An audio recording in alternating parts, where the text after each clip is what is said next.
Welcome to part 2 of the Aero Ear radio. I figured I'd make a very short part 2 here using the Sony HDR SR12, only because I want to give you some close-ups. Some of the close-ups maybe I shouldn't show you, but I believe this is the 12DT8. I'll get my glasses on here. Get a marker. Let's see where I am here.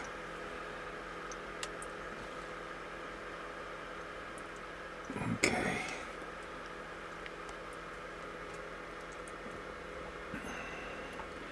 It was a 22,000 ohm resistor. I can't even see it in the viewfinder. Where the heck is it? Here it is. Alright. What a piss-ass job of soldering I did on that. I believe that's the oscillator circuit between pin 1 and 2, and I think that's not the 12DT8, it's a 12BE6, 6BE6, I don't remember. The resistor was 30,000 ohms, so I had to change it. Looks like I burned some of the resistor and everything else, and my hook and pinch didn't work too good because I could not see what I was doing. So the leads are much longer than they're supposed to be. It's in the tuned circuit, I believe, or very close to it. But it's in there, and I checked the resistance, and surprisingly enough, with all the heat I put on it and everything else, it didn't damage the resistor any. Yes, 12BE6, between pins 1 and 2, 22,000 ohm resistor went up to 30,000. If it had gone up a couple thousand, I wouldn't change it. Believe me, I was very leery about changing it.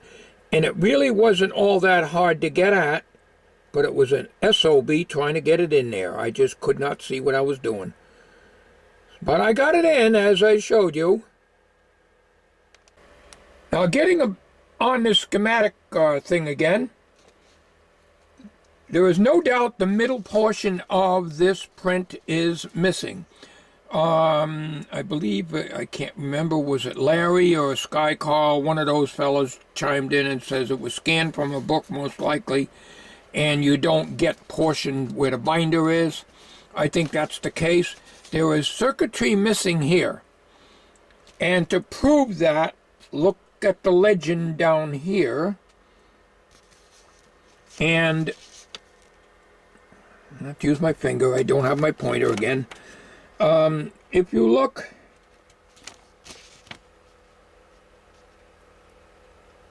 at this portion of the ledger,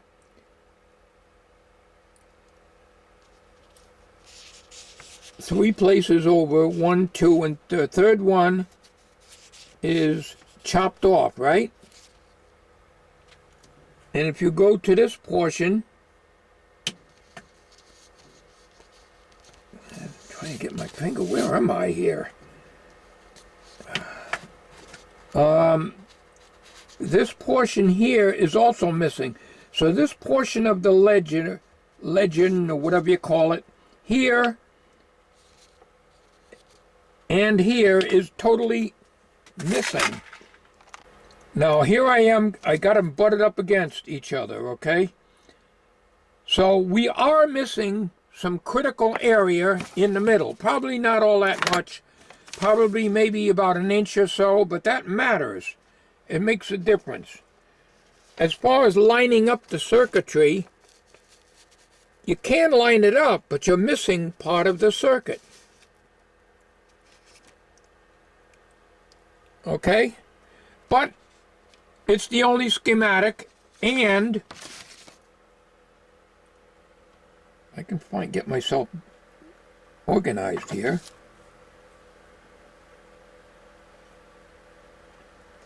It's a Howard W. Sams publication. This is the one I got off of the Antique Radio Forum posting somebody else posted, because there was a bunch of guys that were asking about the schematic on this radio. So Sam's did make a Sam's for this radio, but we have no idea what folder it is.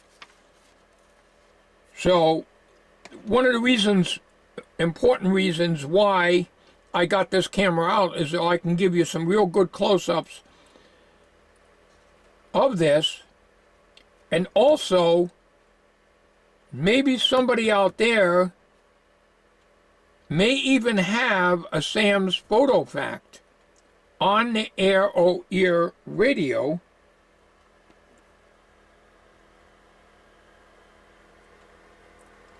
And there's the model right there. Or any air-o-ear radio, because obviously this is a Sam's publication. Sam's has been noted for good, clear schematics. Unfortunately, whoever scanned this didn't do it carefully enough and missed the binder part of the book or the folder that it comes in. Or maybe the copy machine that they used probably did not cover the full page. There is only page 1 and page 2 of this schematic. There is no third page. So a portion of this page and the binder section of both the left hand side and the right hand side is missing. It wasn't scanned. Now, normally a regular Sam's photo fact, and I've used many of them and sold a lot of them at Aiken's Electronics when I worked there in the late 60s. You see this border here all the way around, okay? And the border here all the way around. All right, there's supposed to be, that same border is supposed to continue around on the right side of this and continue around on the left side of this. And it doesn't. So that shows you that portion is missing. It was not scanned fully. However, it's a good clear scan. It just wasn't completely scanned. So that's why I want to bring this out, because there is a possibility maybe some of you guys out there may have an actual Sam's paper folder, Sam's photo fact, on the air-o-ear radio, because this proves that Sam's did make the schematic for the air-o-ear aircraft radio. All right. This is a 20 microfarad electrolytic. ESR tests good on it. It's 150 volt working volts.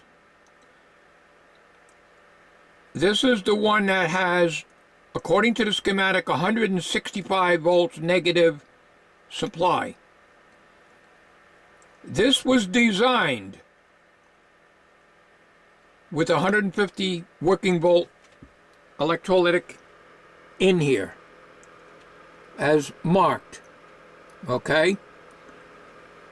I did voltage checks on it. I'm getting exactly 150 volts on this. Negative. Out. I'm not getting 165. This radio was designed with 150 volt electrolytic. It runs cold. I left the radio on for a long time. As a matter of fact, I had aircraft on this and I wasn't even tuning in. I heard aircraft on it. I put a little piece of wire up here and I got them a little clearer. So wherever the dial is set, I heard some aircraft last night in here. Okay, so this radio was designed with 150 volt rating capacitor, even though it's right at 150 volts, 149 to 150. This is 165 volts negative. There is the capacitor. I marked it 20 because I can't see these fine details. But that's a 20. That's the one I just showed you. I have not located this diode yet. I have located the main rectifier right here. Okay? On this schematic, it's 50 microfarads, 50 microfarads. On the schematic. On the radio, it's 40 and 40. And the third section, I can't even make it out. I will show you again on this capacitor. However, this capacitor is not a 4-section like I thought it was in part 1. But it is, however, a 3-section with the 4th pin grounded to the chassis. This here is a separate capacitor which I just showed you. The rectifier that is in here, I found out by other postings on other forums that this is a selenium rectifier, low current selenium, and it is located right here. This little blue square thing here. Now, being a selenium, I put my ohm meter across it, and I got a high resistance, higher than a silicon diode. So, I was kind of suspicious, and then later on, reading in other postings, this is a low current selenium. Now, my experience with Sam's Photo Fact is all televisions, radios, and so forth that Sam's puts out on the particular radio or television is more than just a schematic. There's an alignment procedure. There is a parts list. There are photographs of the component locations. If you're familiar with Sam's Photo Fact, you know exactly what I am talking about. So, if we only could find out what Sam's folder this was put in, made, we would be all set. I understand that this particular radio came out in the 70s. And Doug Morslack pointed out the radio mechanic. Yes, I used to watch him quite a bit, but he hasn't been putting out videos lately. But he did make a video on this radio a couple, 3 years ago. And he pointed out that it was made in Japan. I noticed that immediately. Just by looking at the components. I've worked on enough Japanese radios and tape recorders to know Japanese workmanship. So he is correct. Made in Japan. This capacitor is a 0.05, and it was located right over here. Right here. This is a safety cap. 0.047. This was from the power switch to the chassis, so it was the death cap, so I definitely replaced that. This reads 24 ohms DC. It gets lukewarm. I think it's a it's either a power resistor or a coil of some sort, a choke. Really don't know. I can't find that on the schematic. I cannot find anything showing on this particular schematic I got that goes to the power switch. This is a 22 ohm fusible resistor right here. Which is located right after the diode, the little blue square selenium, low current selenium rectifier. It's a 22 ohm there, okay? then your 250 microfarads, and I can't read that resistor dead ahead there. I'm sure you can see it, but I just cannot see that. Let's see. Okay, it's 100 ohms. 100 ohms. I had to use a magnifying glass on the viewfinder of the camera. Okay, so we established that okay. That's not a problem. We're trying to trace out the circuit because there's some strange things going on here that I don't quite understand, and I'll show you here. You have these two Phillips screws which do not come out of the back of that Bakelite cabinet. They do not. You got one here and you got one here, and they're on these insulators, okay? Under here,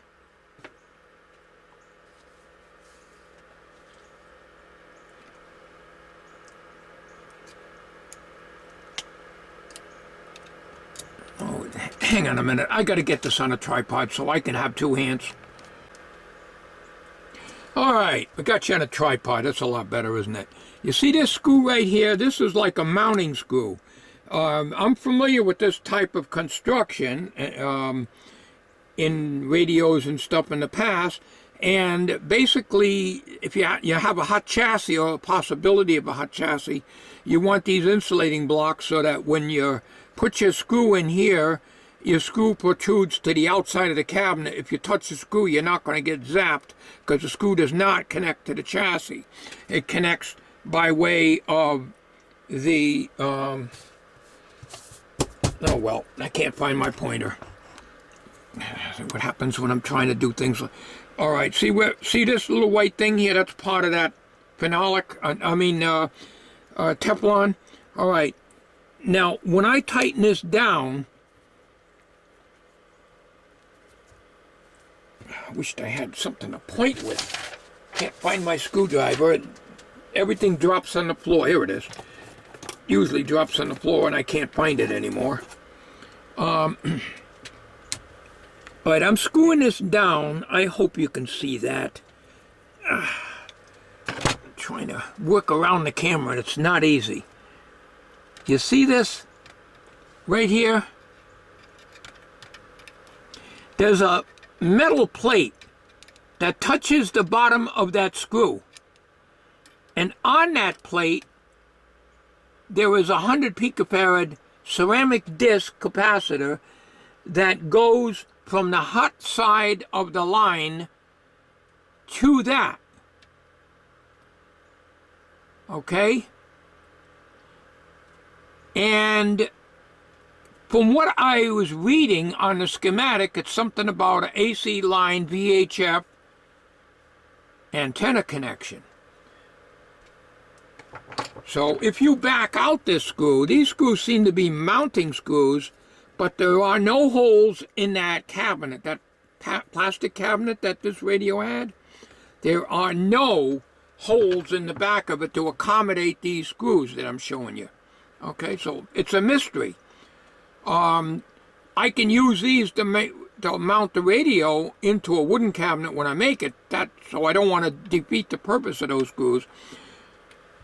But this little plate here, and I can't even see that without getting my microscope up there, but I hope you can.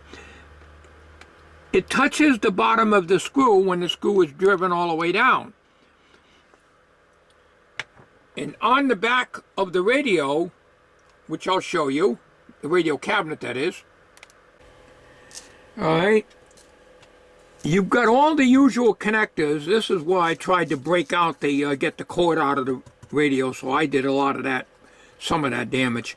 But where those screws are, those Phillips screws with the Teflon bushing that they're in to insulate it, one would be right about here, but there's no hole to the outside of the case.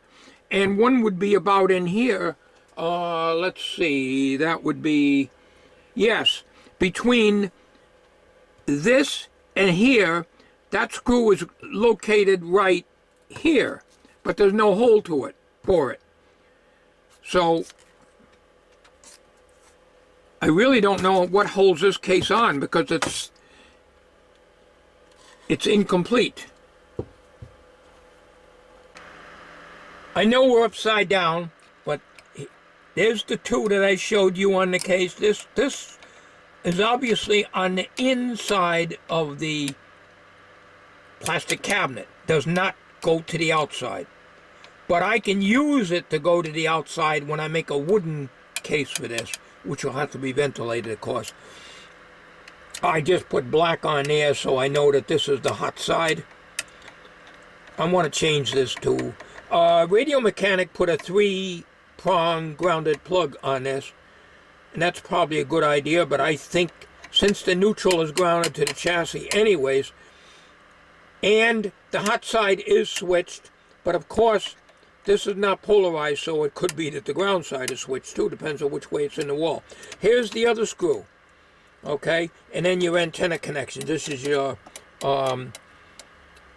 low frequency antenna, and this is your dipole connection here. So the schematic says something about a VHF connection to the line using this, but this is not accessible from the outside of the original plastic cabinet, if you understand what I'm trying to get at. In addition to that, here is an extreme close-up of that metal thing right here. The screw comes down and hits this, and I will show you. I'll drive the screw back down again right now. That's the power cord. There is the screw. When I drive that down, it goes down and it pushes on this. See that? This is metal. This is insulated from the chassis. This metal is connected to this 100 picofarad disc capacitor, which in turn goes to the hot side of your power line right here. On the other side of the radio, the other Phillips screw, which is right here, there's just components in the way, there is no such connection. So these look like support screws to mount a cabinet, but in this case it's not. So it's a mystery. And I've seen other radios, Aero ear radios, that have these. Oh, again, Larry, you take a peek at yours. Now there's something underneath here moving, but that's an insulator. That is an insulator right there. Here is the Electrolytic, which I thoroughly examined under my eye lobe and lots of magnification and lots of light. Is 4 terminals, but one of them, I think it's this one, or probably the one opposite, because one is marked red there, so that wouldn't be it, goes directly to the chassis. So it's a floating electrolytic 3-section. And here it is. You can plainly see 40 microfarad, 150, 40 microfarad, 150. The one on the top, it looks like 60. And I can't tell if that's 50 volts or what. But it is a 3-section cap as far as I can tell. It's original. And it looks like it's one of these made in Japan ones. It runs very cool. Power factor, I did check, is very good. No problem. The top of the capacitor doesn't... It seems like it's just a little wrinkle there, but it seems to be like a thin plastic film. And there don't seem to be any leakage or anything. Everything underneath the chassis looks very well. Very good, I should say. 15,859. That's what I was getting last night. Okay, 3050 on the meter, and we'll expect 5 for inches 1050. Surprised it still works after that brutal job I did on that 22,000 ohm resistor.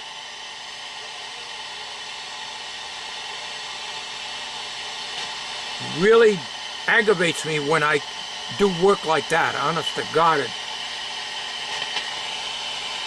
squelch works.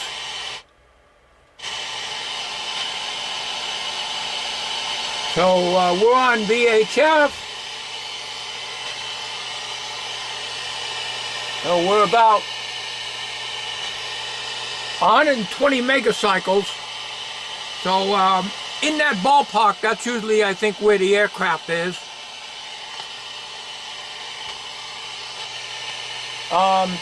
This band starts at 108 megacycles, that's the top end of the FM band, and goes all the way over to 130 megacycles. Now, I am not sure whether aircraft is AM or FM. Judging from the hiss, this has a tendency to lead me to believe that this is an FM hiss.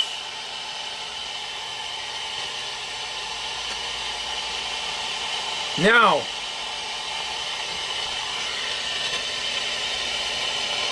just gotta make sure that I'm still recording you. All right, let's see if we got anything else.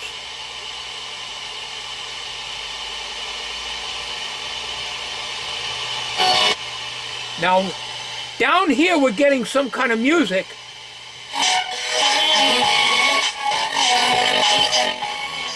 But it's distorted. That's as low as the volume goes, though. It's distorted. So my feeling is it's distorted because this is AM.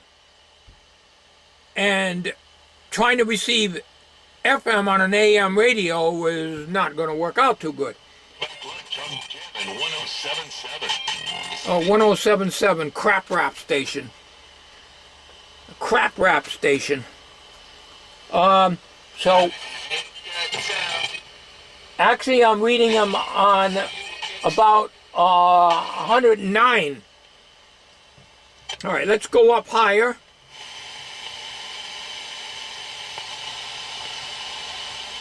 I only got us about a 3-foot piece of wire on in the shop. All right, so that's pretty much it on that.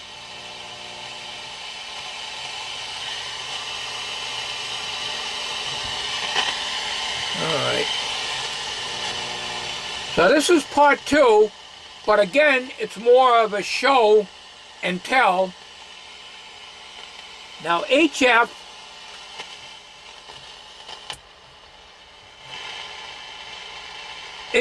is, on this radio, is 5 megacycles to 15 megacycles.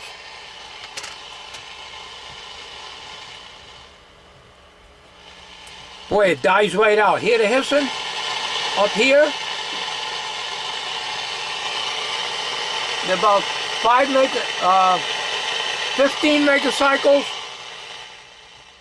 You get to 13, it really dies right down. Volume's all the way up.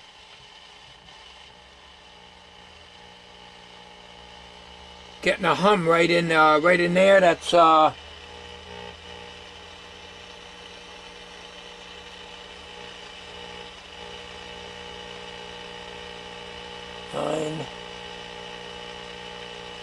Well, 10.5. Well, maybe it's 10. Maybe it's picking up the 10.7 megacycle IF in here. I don't know. And now it's coming back to life again. Now this band would be active at night. All right. So there is something there. I haven't really put a signal generator in it yet. All right. Let's go to medium frequency, which is the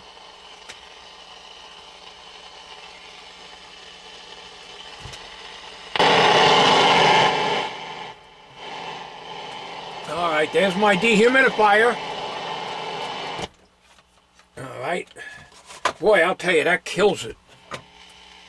Boy, did that knock it, silence this thing up. All right, this is medium frequency, 1.8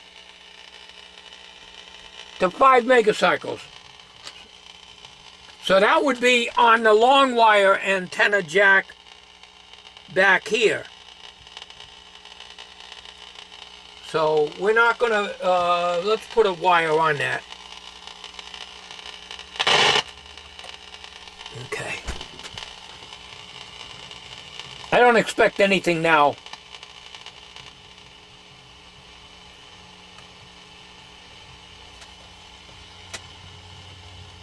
Pretty dead. As I recall, I think that band was pretty dead anyways on there. AM would be the broadcast band.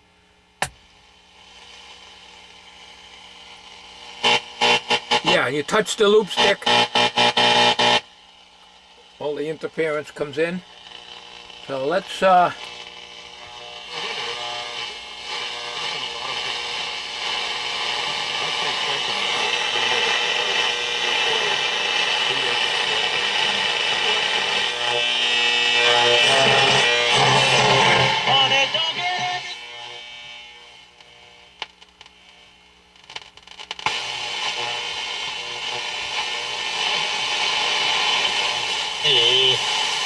Elizabeth Warren's vice presidential running mate. His job last night was to take out Bite Me. Bite Me almost lost his teeth.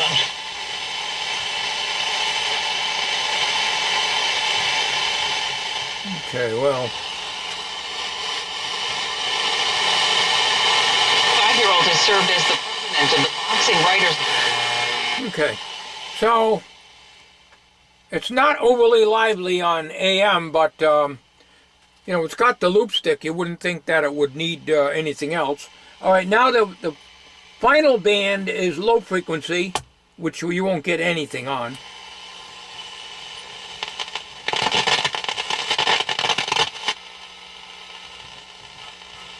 Picking up static. Now the low frequency, which is very hard to read on this because the dial is up too high.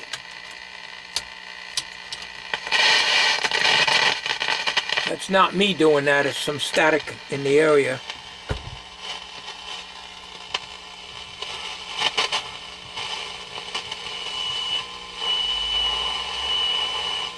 Need a long wire antenna for this band.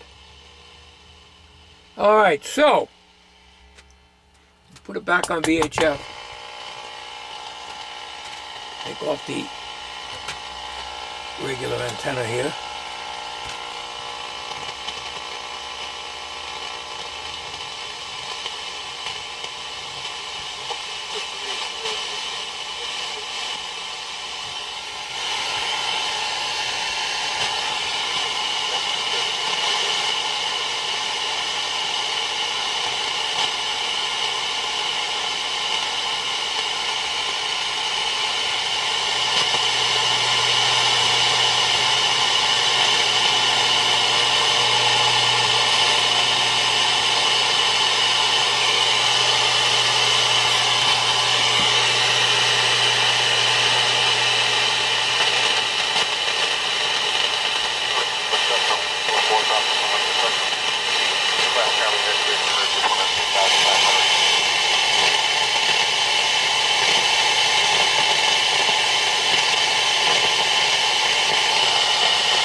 I'm not going to make a long recording. I'm trying not to,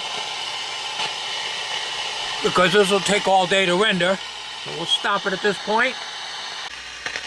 All right, I want to show you the electrolytic voltages here. On this one, it's 150 volt rating, as I showed you. And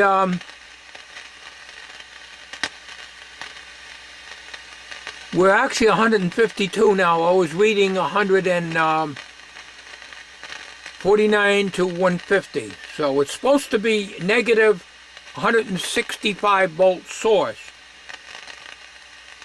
It feels lukewarm, but it could be due to this resistor here.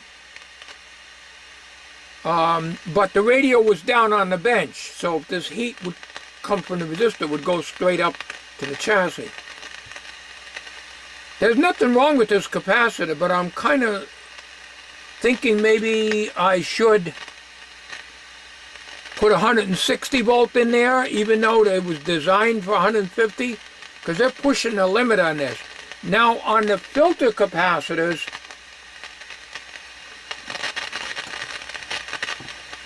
if I can get my lead in there without shorting anything out,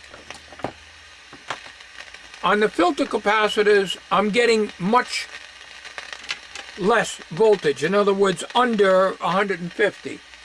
Where am I here? Where's the electrolytic? It's way over here. Yeah. Right over here.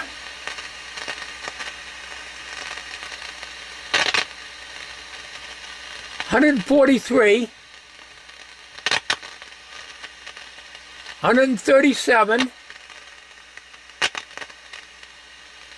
$104. There's 3 sections, and the 4th one is ground.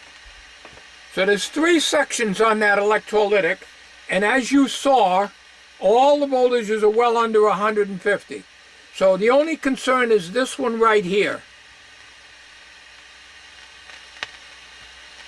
which is negative 152 volts on a 150 volt rated capacitor. So I think I should change this so we don't have a stress on this. One other thing before we close down this video, and I'm going to close the radio down, and I want to show you something.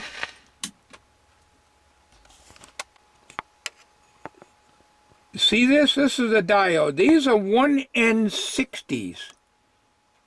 I found that out on the schematic.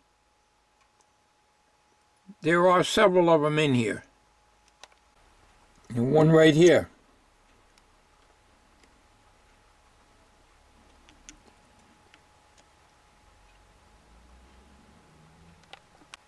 I want to show you one more time on this. See where my screwdriver is. Now you watch, I'm going to drive that screw in, and I'll put the camera back on it again after I drive it in. Alright, you see the end of the screw sticking through the Teflon bushing, and here's that little metal plate getting pushed way back there. And like I say, there's a 100 picofarad cap right here that goes to the hot side of the line. So somehow this, when screwed in, and I'm not sure if you're supposed to put a wire underneath that or a terminal lug and connect it over to, it's saying VHF. Well, that would have to be the dipole connections here, because this is your long wire connection here. So I'm not quite sure about that.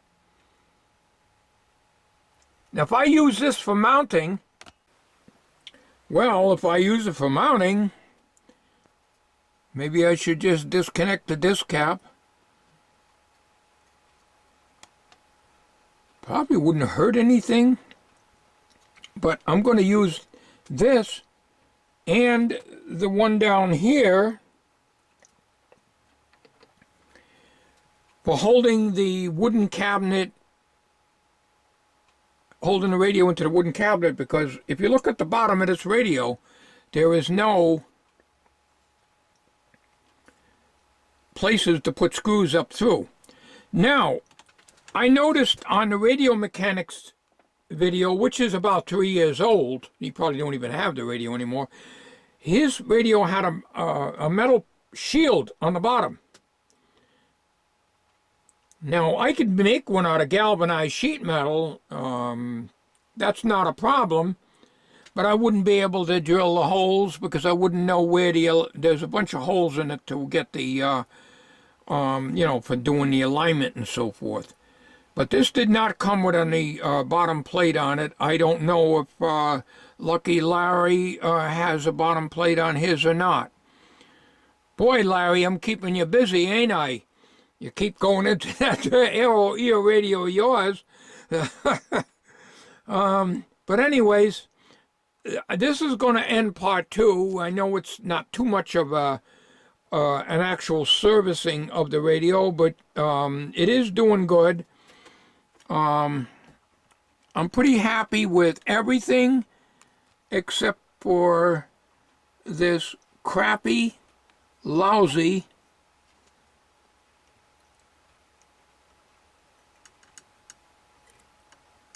piss-ass soldering job on that 22,000 ohm resistor.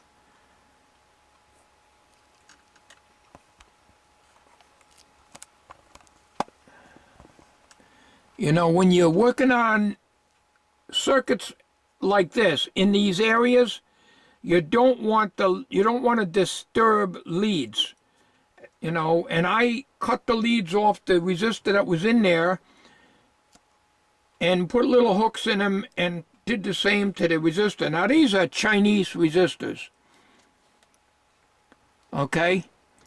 And the leads are super thin. I mean, they're like maybe 1/4 the thickness of the original wires that were on the original resistors. So I made a hook on each one, but because I couldn't see what I'm doing, it just did not come out good. So anyways, I think we'll change that and put this it's got a good ESR on it, so I'm not going to throw it out. I'll just put it in my parts bin and use it for whatever. So the only mystery besides this, it reads 24 ohms. There's no markings on it. I rotated it around. It does not show on the schematic. It goes to one side of the power switch, but it is not on the schematic. The antenna thing is on the schematic, and it's over here. And you can see it right there. 100 picofarad capacitors, VHF line antenna. Now this coil down there goes to ground. One side goes to ground. So there's your line. Again, not polarized. So that will be the neutral side when I change the wire over to that. There is no other coil off the hot side or of the switch. As you can see, there's a 100,000 ohm resistor and a neon bulb off the hot side of the line, or the switch side, I should say, because it could be either way, hot or cold, the way it's wired now. But there's no coil off the switch.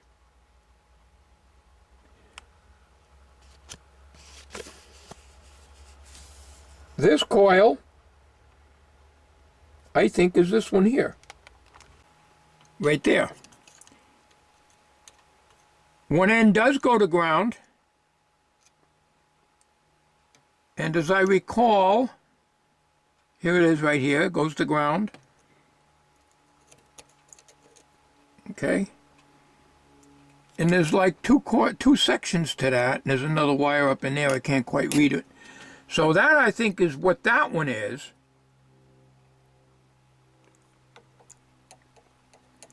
But we don't know what this one is.